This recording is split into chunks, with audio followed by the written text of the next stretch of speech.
Welcome back to some more Wargame Red Dragon action. It's going to be another good old naval game on the Out of the Blue map. So we got myself and Joyce Deadly playing as NATO at the bottom here in the south, and yeah, at the top or the north we've got our opponents Akar and Bordelian playing as packed basically, and yeah, we'll see how things work out. So hopefully got a plan set up, so we're going to be capping Delta and just having a look. Okay, I think this is going to be the destruction game mode as well. Actually, I don't particularly like that game mode too much, but I believe actually yeah, I did join someone else's server for this particular game. And yeah, so it's just going to be destruction. Basically means, yeah, you get points for destroying enemies' units. And the game ends either when the timer ends or when you reach a certain score. In this case, it looks like 6,000 points. Yeah, so there you go. It looks like Joris Deadly is going to go to Foxtrot. I'm going to go for Delta. And of course, yeah, in this particular game mode, capturing zones doesn't give you extra score points, but it does give you more deployment points. So this is +4 deployment points, +4, +2, etc., etc. instead, which basically means you can build more stuff to attack with, or deploy more stuff to attack with. You don't actually build it on the battlefield, because it's meant to be somewhat realistic and called off the battlefield. But anyway, let's just fast forward. Let's just have a look at what we've got as the starting lineup for opponents and for us. So not seeing any flares by either opponents there. They might just be using the chat directly. There's probably some chat between me and my ally, and yeah, just having a look here. So no, okay, that's interesting. No Congo starts for either of us, and no Sovremier or Udalo 2 starts for opponents either, actually. So going for somewhat lighter ships, which, well, I mean, those heavier ships are not 100% essential, basically. Same time, yeah, chasing away enemy plane by Super Hornet, doing a bit of damage. Probably should actually slow things down, actually. I don't think he got shot down there. It was kind of hard to tell. But I think he managed to get out of there. And actually did a bit of damage to the Nanushka. Almost managing to destroy it there. Very nice indeed. At the same time, though, Joyce Deadly attacking with a grand total of 2 Hatsuyukis, shall I say. Just check out their stats very quickly as well. So, yeah, pretty decent. I mean, their health is not that great compared to their cost. But what the hell, they do get some decent ASMs, which they're not firing in unison. Joyce Deadly should have turned off the ASMs and then turned them on at the same time to be able to overwhelm the opponent's ASM defenses, because if we have a look at what's actually happening to the ASMs that he's launching, well, they're not really doing too much. Although one almost reaches the Jangu free, not quite enough though. So Hatsuyuki's, yeah, he definitely should have timed them a bit better. Look at that, they're just not launching in unison at all, and yeah, as you can see, they're just getting shot down one by one. Trying to do whatever damage they can, and actually has an early LCO as well, just to keep these guys resupplied. But if Joris Deadly was actually paying attention to what his ASMs were doing, I think he would be turning them off, actually, because yeah, he's literally getting no hits at all. He's just wasting supplies basically, and supplies are not free, to say the least.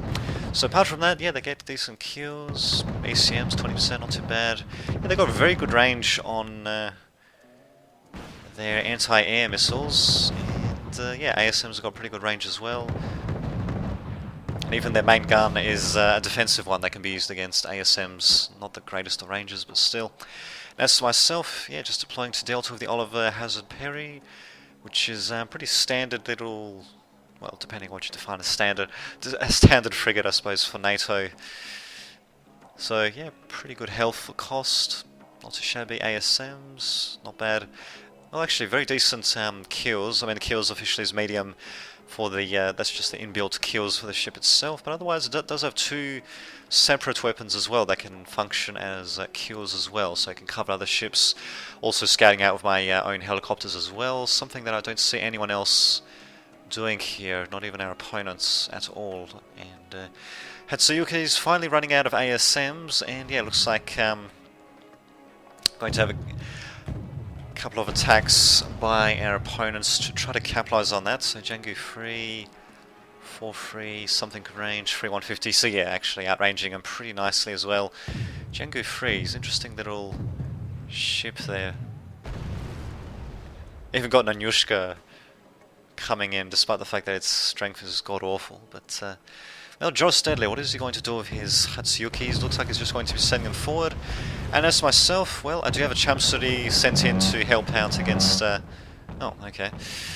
To help out, yeah, just we are shooting down ASMs, and thank God my Hornet managed to get out of there. And yeah, also going to be sending in a couple more ships as well, actually. So, Oliver Hazard Perry... Lafayette, Chamsuri for some reason getting caught up there, and I think I had a Dong Fei coming in as well, or Dong Hai, should I say. Basically puts their all cannon ships, as you can see. Pretty short range though, and the HE power isn't that great, but the fire rate is pretty good, and yeah, the strength is pretty good as well. So basically put, yeah, just leave these guys at the front, get them as close as possible to the enemy, and let them rip. So as far as I can tell, these things are, well... yeah, as you can see, no kills at all, so you kind of need to either be prepared to lose a couple or actually send in some kills along with them. But in terms of guns and all that, well, they're loaded with guns, even if they're not the greatest, and their health is pretty good as well, so something to keep in mind there. Yanushka is a bit more of a glass cannon, so is a Tarantula actually, so it's a bit puzzling that they're actually sending them right in the front like that. In front of the Jianggu for some reason. Very strange as well. But in any case, yeah, we're trying to do a bit of damage to our own ASMs. Not doing too badly given the circumstances. Our opponents do have the initial advantage in terms of score points because they killed something or rather. Not really sure what exactly they killed off, but there you go. And there we go. We're finally going to get the first flagship coming in. Strange enough from my ally. Going to be sending in this Congo. And yeah, I don't really see too much coming in from our opponents. Looks like my helicopter got destroyed there.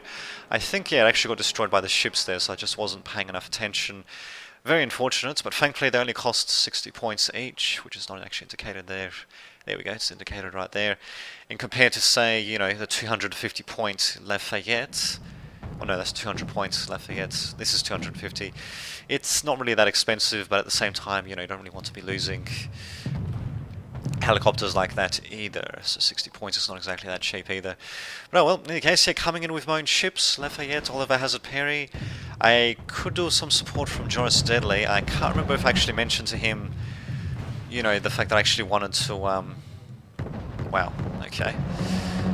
You know, the fact that I wanted to, all of us to attack at once, and really screwing up this attack run of my aircraft as well, actually. Getting them to launch the missiles separately like that, well, basically ensures that no missiles get through at all, so, yeah.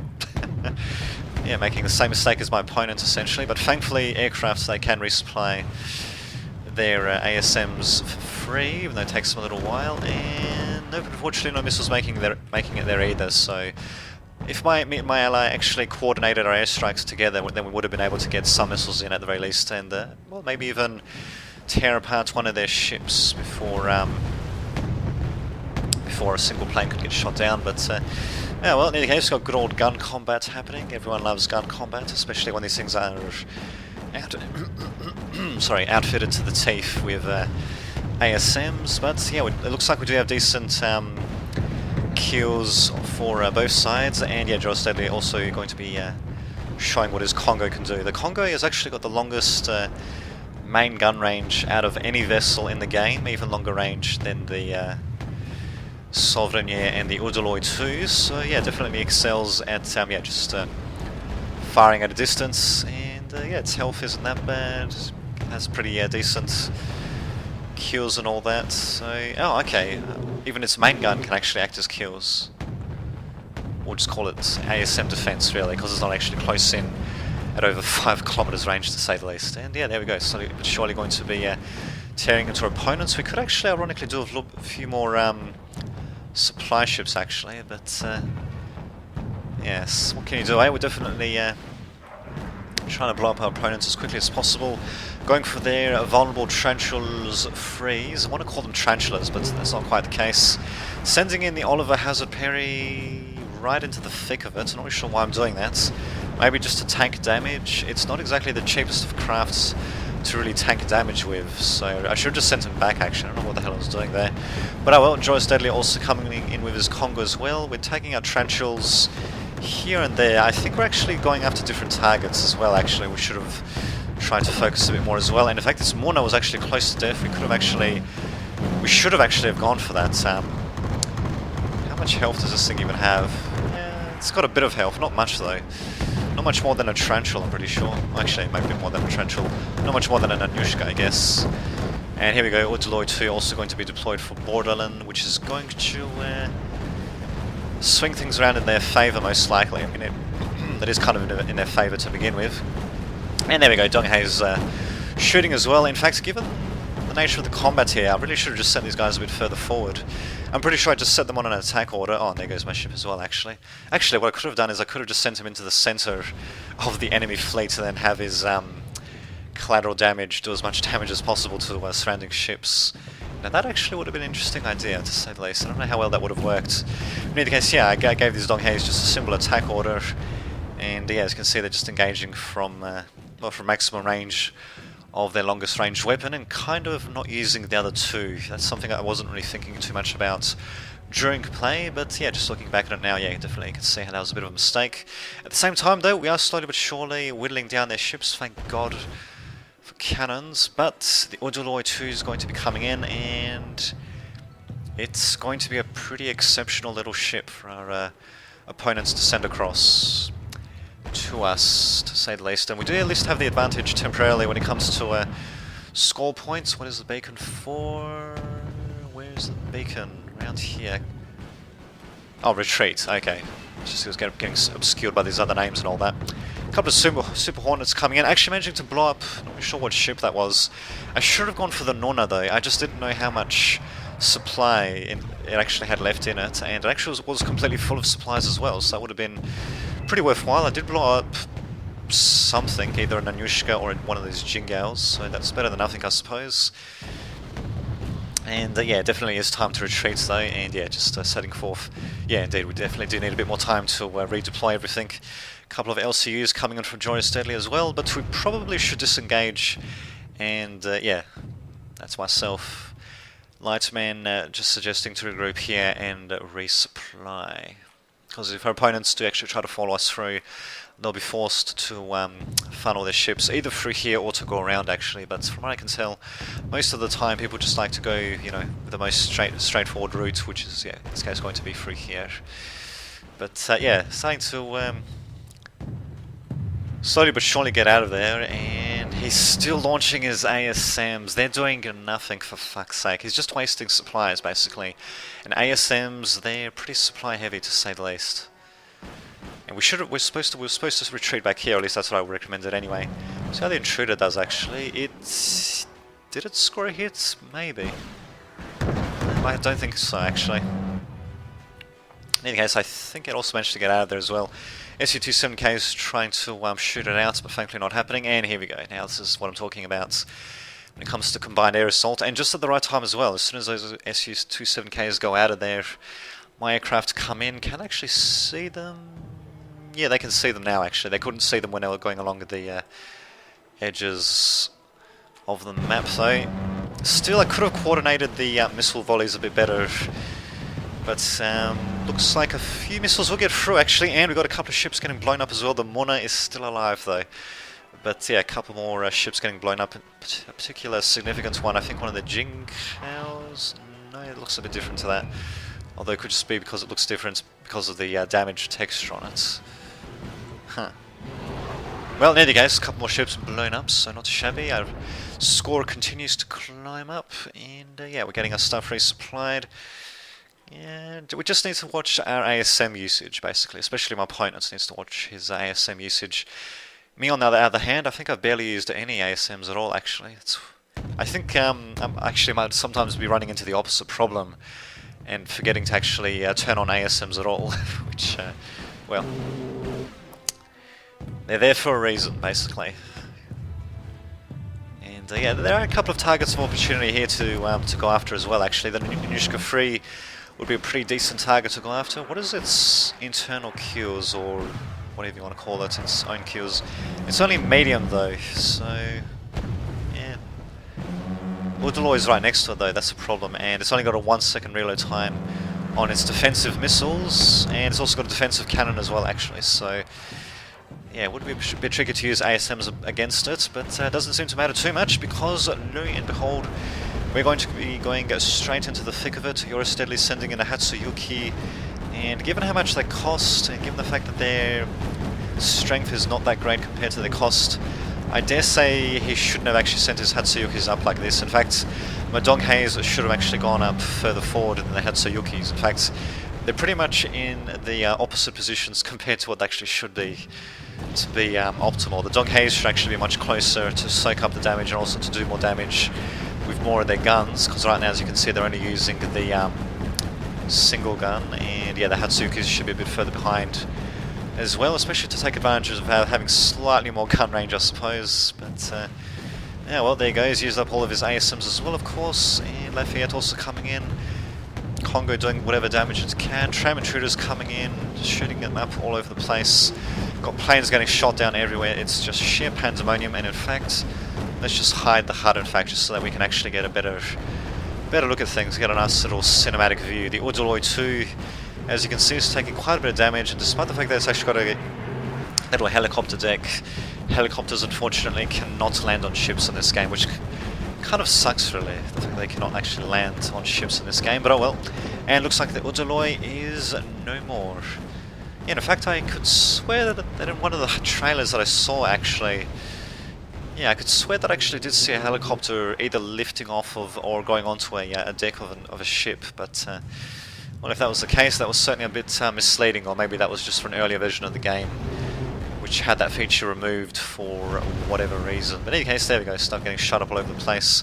And yeah, another rather bizarre feature that was in the trailer but not in the game itself is the movement sounds for ships, actually.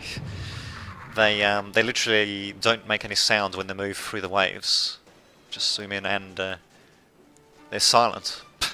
But in the trailer though, they've got movement sounds. You can very clearly hear them moving through the water, so it's pretty obvious that the developers did have some sort of a movement water sounds, but for some reason they didn't implement it into the game itself, which to me, it just doesn't make any sense, really. I mean, land vehicles, I think, have got movement sounds. I haven't really been paying too much attention to that bit, to be honest.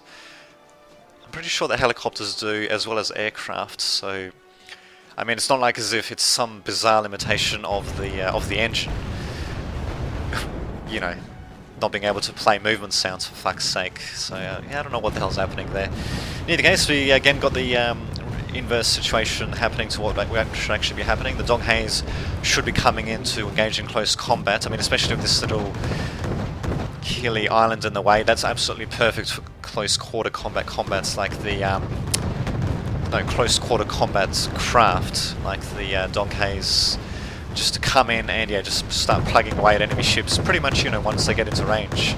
But oh well, what can you do? Donghaes will eventually go around the island, but they should be doing it now rather than having Hatsuyukis and Lafayette's engaging. But what the hell, I suppose we're slowly but surely taking them out. The Muna is still at full supplies just about. In fact, we could actually capture it if the Janku frigate's destroyed. In fact, I'm surprised actually the AK is not moving it back. It's strange indeed. And yeah, now these guys are yeah, getting some critical effects happening there. We've got fire coming in from all over the place. Basically, we're just damaging everything, and we're going to get a nice little spectacular explosion. The Mona takes a bit of damage. It's still in relatively good strength and all that, good health. Just a bit panicked and a bit stunned. We just need to advance on it and destroy it. Or not destroy it, we'll advance on it and capture it, should I say. And I think we might actually lose that opportunity, which kind of sucks. Donghae is definitely taking a bit of damage there. Actually, I think, yeah, they're cruisers. What was the other thing they had? CV, whatever. Oh, actually, never mind. They actually do have different side and frontal armor ratings. So, not like as if you can just send them in willy-nilly, but Corvettes, that's it. The hell did I send the missiles to? The Mona or something else? Well, in any case, Tram Intruders trying to go after the Udaloy 2, which is coming in. So this is the second one coming in from our opponents. They score no hits at all. In fact, one of the planes gets shot down. So, and that's so does the second one actually. Very unfortunate indeed. And bam, landing in the water. And yeah, it looks a bit odd actually, that effect there, but that's still better than the effect that we had in the previous games, where if a plane lands in the water or a helicopter in Wargame European Escalation, and what happens is they just basically explode and slide like as if they're on land. But thankfully here at the very least they just they seem to create a little puff of water, for lack of a better word, but it's still better than them sliding along the water like it was made of freaking glass or something. But well, there you go. In any case, well, our opponents have pinned their hopes mostly on the Udaloy 2, and finally starting to reinforce with the Nanushka and the Huijin that they for some reason head over towards Alpha. Tram intruders trying to do a bit of damage from yours steadily, not really doing too much. You've got ASMs also being fired across as well, I believe. Yep. Oliver Hazard Perry's firing off the ASMs. We still need more ASMs firing off at once though. This is not anywhere near enough, especially since I believe this is it. Yep, this is it. This is the ship with only 1 second reload time on its defensive missiles, and very good kills as well. Exceptional kills, in fact. Got a couple of Hornets of my own just hovering around. I think I mostly just use these guys for anti-air cover rather than for their single ASM, or 2 ASMs basically. It's a bit tricky coordinating them with trams, mostly because the trams move at a slightly different speed, so they kind of end up spacing up a little bit, spacing out, should I say, rather than spacing up as a result. But oh well, we try, definitely do try. And it looks like our main cannons at the very least are doing a bit of damage. The Chamsuris could stand to be a little bit closer to the front line just to defend against ASMs, but looks like nobody's really using that on the enemy team. They just seem to be saving them up and just getting slowly whittled down, and as for us, we're just firing off the ASMs as quickly as possible rather than in a single volley, which is not really doing us too many favours. Well, we're trying though. We are definitely still winning when it comes to score points overall, and yeah, we're just basically flattening our opponents completely. The Udaloy 2, yeah, that's pretty much their last hope, really. And by the looks of things, yeah, they actually are sending... Actually, no, were those ASMs? I think they're just cannons.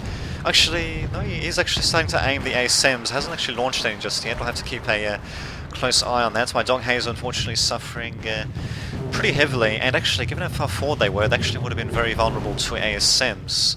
So I'm surprised actually we don't see any ASMs being used. Ah, here we go. Yep, we do have a few being launched from the Huijans and the Nunushkas, from what I can tell. Nothing being launched from the Udaloy though, even though it does have the little aiming status bar above its Moskit missiles. I don't know what's happening there at all. These missiles are actually almost managing to get through to our capital ships even, which are a little bit further back from the front line. Thank God we've got Chamsuris and such to provide a bit of kills, and the Hatsuyuki barely managing to stay alive for Joris Deadly. In fact, he should actually be sending it back. I think that was another Donghae getting destroyed. Whoopsie long. That's what the hell, I mean, they did their job acting as forward cannon fodder ships, basically. Myself, Lightmen sending in some LCUs just to keep everything in good order, basically trying to repair as much as possible. And of course, yeah, the problem with repairing stuff on the front line is the fact that if something is even getting fired upon, it basically cannot get resupplied at all, even if it's right next to a FOB or supply ship or whatever, basically. So basically means, yeah, you need to send stuff a bit further back and then resupply and repair it basically as time goes on.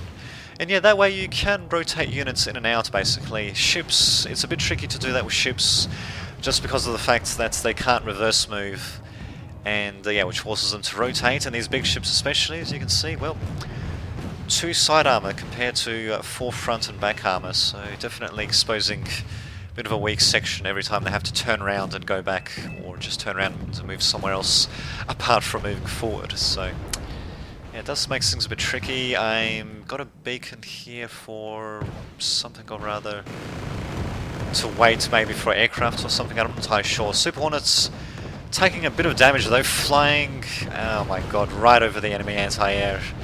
And both of them getting destroyed. Very unfortunate indeed. And wait a minute, oh man, did he just slide along the fucking terrain? I think he might have. Well, so much for that. Not even being able to destroy the Jenku free. Don't know what I told him to wait for. Ah, okay. To wait and group the planes there. No problemo. I'm not really sure if my ally even spoke English, to be honest, for this particular match. What the hell's up with the sound? That's a bit better. Yeah, well, in any case, more ASMs coming in, and yeah, doing a few... Yep, definitely scoring hits there, I think. Did he? No, actually, I think he scored a hit there. Kind of hard to tell, because I didn't see the actual health go down, so it could have just been a weak ASMs, maybe. In any case, where are my jump cities? Yeah, well, there's one of them. There's the second one. Yeah, definitely need to be sent a little bit further forward. Well, to basically whatever's taking ASM damage, to be honest.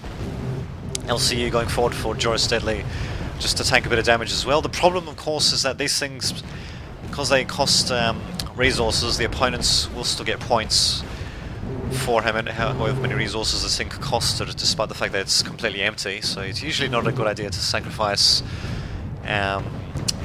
supply craft at all in destruction mode. And hell, even in just regular conquest, where you don't get points for destroying units, I believe destroying even just empty cargo craft, I believe it still contributes to things like veterancy gain, so it makes your opponent's units, you know, just that much more elite, to say the least. But yeah, well, what can you do? Donghei's coming in, trying to do a bit more close range damage, but really, I should have... I mean, really, if I was willing to send them this close and this far ahead of the fleet, I should have just sent them in, you know, close enough so they could fire all their guns off at once. Or it could just, you know, send up the whole fleet in general, actually. In any case, yes, we've got more of our LCUs slowly getting blown to shreds. Donghei's taking a bit of damage. And there we go, we finally got the Chamsudis following up right next to the Donghei's. Unfortunately, they're taking a bit of damage, though, forcing me to send them basically behind the Donghei's and hopefully try to avoid taking more damage. Looks like ASMs, we're still getting fired by our opponents, or launched by our opponents rather than fired. Thankfully though, the Chamsudis are in pretty good position to intercept those missiles as they go past. Opponents definitely getting greedy there, wanting to go straight for the capital ships rather than going for the Donghei's in front with their ASMs anyway, which is interesting given the fact that they're going after the ships with their cannons but not with their ASMs. Interesting how that works. At the same time, we are slowly but surely whittling them down, and the Ordaloy 2 has been destroyed. There we go, nice little notification by myself to my ally to focus fire on that thing, and yes, down it goes. We've got a pretty decent lead on our opponents. It can still change though, but I doubt it will at the moment. And looks like our opponents, I think they're mostly... yeah, I'm not really... they don't seem to be holding back their ASMs at all. Except for the Jinghao Free, which is sort of aiming and not really doing anything with them. Bizarre, to say the least. Okay, no, never mind. I think actually they are holding back on ASMs, just they launched a few before and actually disabled ASMs on their ships. Now re-enabling them actually, and trying to score some hits, but it looks like our kills is just too damn good, and yeah, now we're starting to get a little bit closer to the finish line. Still quite the action-packed game, as you can see, actually, doing quite a bit of damage both with ASMs and regular cannons. We've got critical conditions happening all over the case. All over the place, should I say. God. Must be a bit tired or something. Definitely getting a bit tongue-tied and all that. But, oh, there you go. Congo also doing a bit of damage for Joris Deadly, and should actually resupply it, given the fact that this thing can just keep firing out of range of enemy, well, enemy main guns at the very least. But what the hell, slowly but surely advancing forward. I think we've actually used up just about all of our supply ships. I know that I only have one supply, one card of supply ships for my naval decks. Maybe I should get a second one, but that means less of something else though, so yeah, I don't know, it's a bit of a balancing act really. But, well, what the hell. Still doing a decent job resupplying there, and yeah, actually Joris Deadly doing crap loads of damage. Not too many losses, as myself, a little bit the other way around. Opponents, yeah, taking quite a bit of damage in turn, but some interesting discussion in the main chat as well, actually. Still, quite a little 2v2 or on a 1v1 map, and as you can see, it seems to work pretty well for 1v1s as well. Well, for 2v2s as well, should I say, as well as, of course, 1v1s. So, there you have it. I shall see you all next time.